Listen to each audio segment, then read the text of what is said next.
Merhaba arkadaşlar, Turkish Oya Class YouTube kanalımıza hoş geldiniz. Bu videomuzda şöyle küçük bir motifimizin yapımını anlatmaya çalışacağız. Bu kalp örneğimizde orta bölümde dolgu motif kullanarak yaptık örneğimizi. Örneğimizi iki şekilde anlatmaya çalışacağız. Birinci örneğimizde alt ip olarak aynı ip kullanarak yapacağız motifimizi. Diğer motifimizde ise alt ip olarak farklı ip kullanarak motifimizin yapımını anlatmaya çalışacağız. Bu örneklerimizin yapımına geçmeden önce açıklama ve şemamıza bir göz atalım. Örneğimizin şeması ve ilmek sayılarımız şu şekilde. Örneğimize bu noktadan başlıyoruz. Burada bir tane halka oluşturarak buradaki zincir bölümümüzü yapıyoruz. Toplamda 23 tane ilmek yapacağız. Daha sonra bu noktada tekrar bir halka oluşturuyoruz. Bu halkamızın bu renkli olan bölümü dolgu bölümümüzü göstermektedir. Buradaki dolgu bölümümüzü yaparken 12 tane ilmek yapacağız. Daha sonra üstteki zincir bölümünü yapıyoruz. Buradaki zincir bölümümüzde de 9 tane ilmek yapıyoruz ve buradaki zincir bölümümüzü tamamlayarak toplamda 23 tane ilmek yapıyoruz. Halkamızı kapatarak tamamlamış oluyoruz örneğimizi. Buradaki resimde de gösterilmektedir ilmek sayılarımız ve örneğimizin yapılış sırası. İki örneğimizin de ilmek sayıları aynı olmaktadır. Buradaki örneğimizde alt ip olarak aynı ipi kullanarak yaptık. Diğer örneğimizde ise alt ip olarak farklı bir ip kullanarak örneğimizi yaptık. Evet, şimdi örneğimize başlayalım. Örneğimizi yaparken aynı ipimizi alt ip olarak kullanacağız. Şöyle bir miktar ipimizi alarak halkamızı oluşturuyoruz. Burada dikkat etmemiz gereken nokta bu kısa ipimizin parmağımızın arka tarafından gelmesi gerekiyor. Şöyle arkadan getiriyoruz. Mekiğimize giden ip de ön tarafta bulunacak. Şöyle halkamızı oluşturacağız. Burada iki parmağımızla iki ipimizi tutuyoruz ve buradan gelen ipimizle halkamızı oluşturalım. Alttan bir ilmek oluşturuyoruz. Zincirimizi kapatırken şöyle bu ipimizle ilmeğimizi yaptığımıza emin olalım. İplerimizi gergin tutalım. Bu şekilde ipimizi yavaşça çekiyoruz. Buradaki ipimizi yavaşça çekerek ilmeğimizi oluşturuyoruz. İkinci ilmeğimizi de oluşturalım. İpimizi üstten getiriyoruz ilmeğimizi ve yine aynı mekiğimizden gelen ipimizle ilmeğimizi oluşturduk. Burada dikkat etmemiz gereken noktamız buradaki kısa bırakmış olduğumuz ipi oynaması gerekiyor. Çektiğimiz zaman halkamızın küçülüp uzayabilmesi gerekiyor. Evet, bu şekilde halkamızı oluşturduk ve ilmeklerimizi yapmaya başlayabiliriz. Hemen ilmeklerimizi yapalım.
Evet, 23 tane ilmeğimizi yaptık. Burada hemen tekrar halka oluşturuyoruz. Bir tane halka oluşturalım. Şöyle iplerimizi birleştirerek hemen halkamızı oluşturalım. Ve halkamızı açarak dolgu motifimizi yapıyoruz.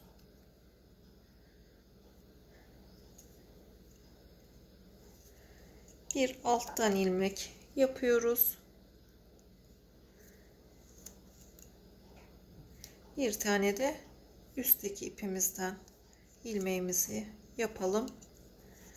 Tekrar bir alttan bir üstten ilmek yaparak dolgu bölümümüzü tamamlayalım.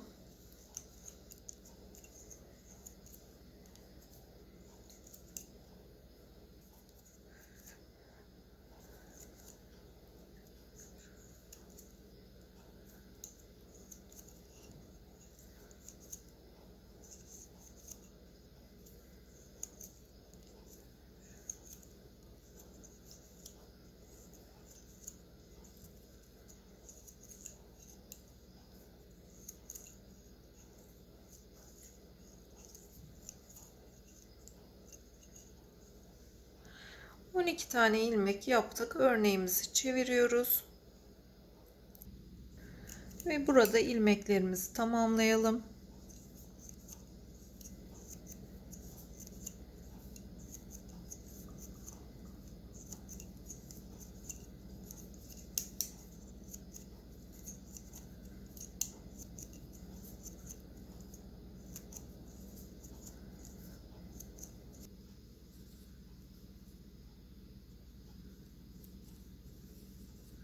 Evet, 9 tane ilmek yaptık ve bu halkamızı kapatabiliriz.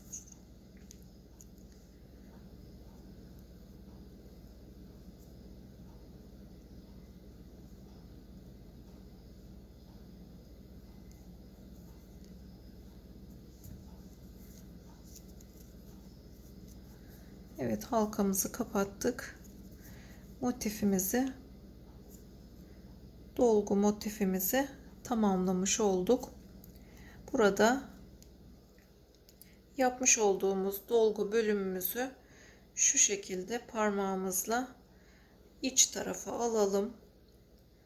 Arkadan aşağıya doğru iç tarafa alarak ilmeklerimize devam ediyoruz. Buraya da yine aynı şekilde 23 tane ilmek yapıyoruz.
İlmeklerimizi tamamladık ve halkamızı kapatabiliriz.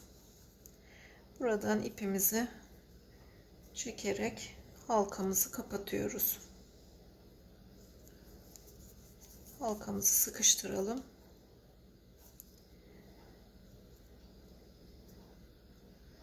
Evet, motifimizi bu şekilde tamamladık.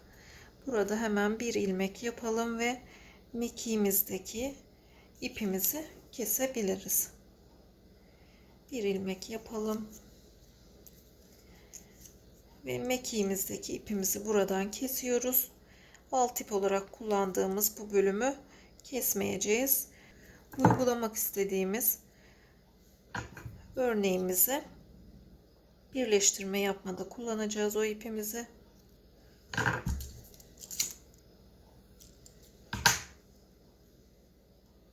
Evet, örneğimizi bu şekilde tamamlamış olduk.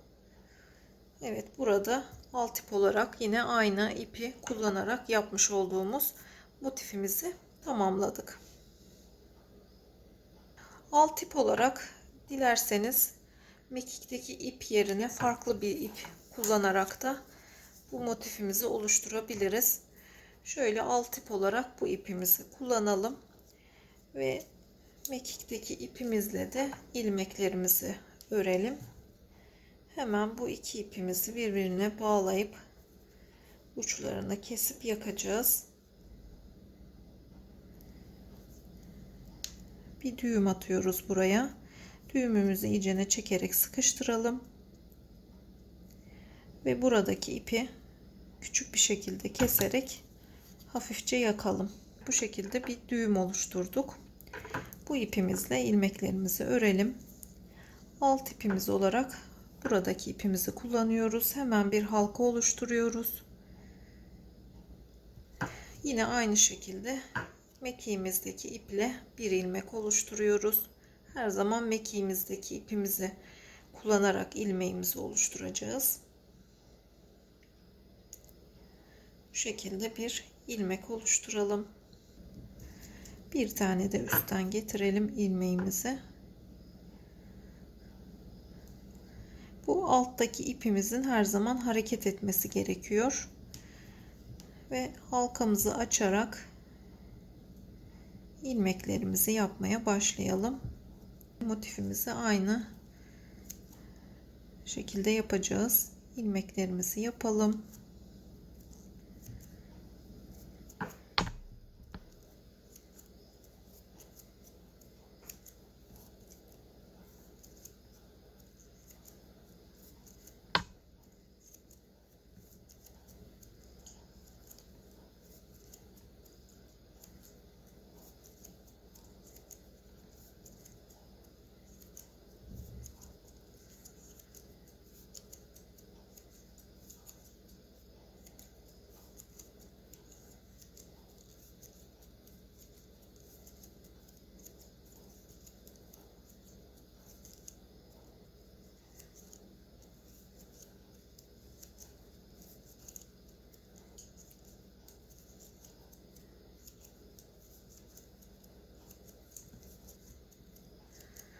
...23 tane ilmeğimizi yaparak tamamladık bu bölümü. Tekrar bir halka oluşturuyoruz. Dolgu motifimizi yapmak için bir halka oluşturalım.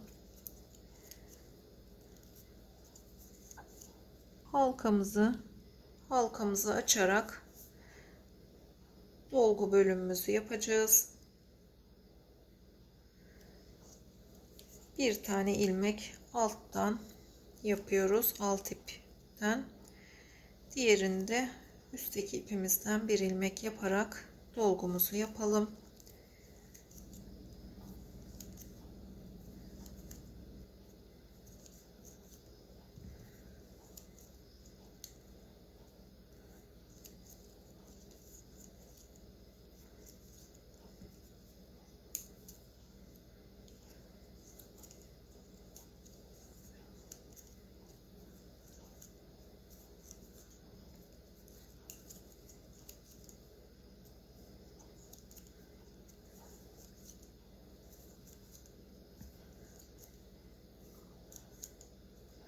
Evet, bu şekilde 12 tane ilmek yaparak dolgumuzu oluşturduk.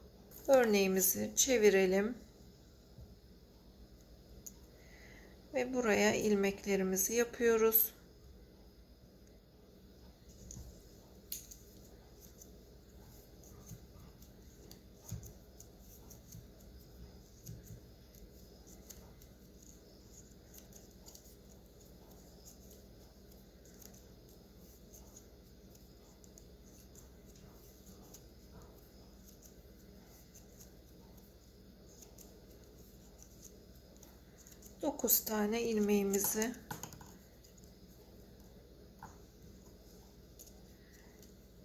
Dokuz tane ilmeğimizi yaptıktan sonra bu halkamızı kapatabiliriz. Halkamızı kapatalım. Halkamızı kapattıktan sonra burada yapmış olduğumuz motifimizi şöyle arka taraftan kıvırarak iç kısma alıyoruz. Ve burada ilmeklerimize devam ediyoruz tekrar. Şöyle alt kısma aldıktan sonra burada ilmeklerimizi yaparak örneğimizi tamamlayalım.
Evet, ilmeklerimizi tamamladık ve halkamızı kapatarak motifimizi tamamlamış oluyoruz.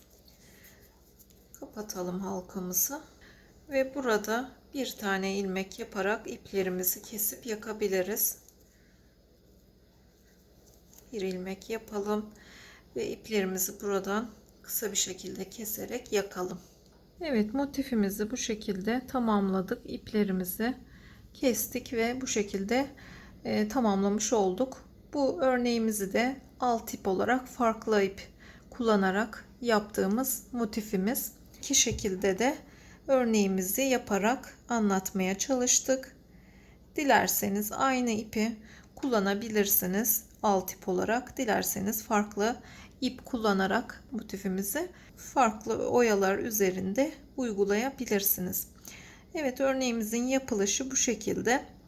Örneğimizin açıklama ve şemasına ve Facebook ve Instagram hesaplarımıza videomuzun alt bölümünde yer alan yazılı açıklama kısmından ulaşabilirsiniz. Bizi izlediğiniz için teşekkür ederiz. Bir sonraki videomuzda görüşmek üzere.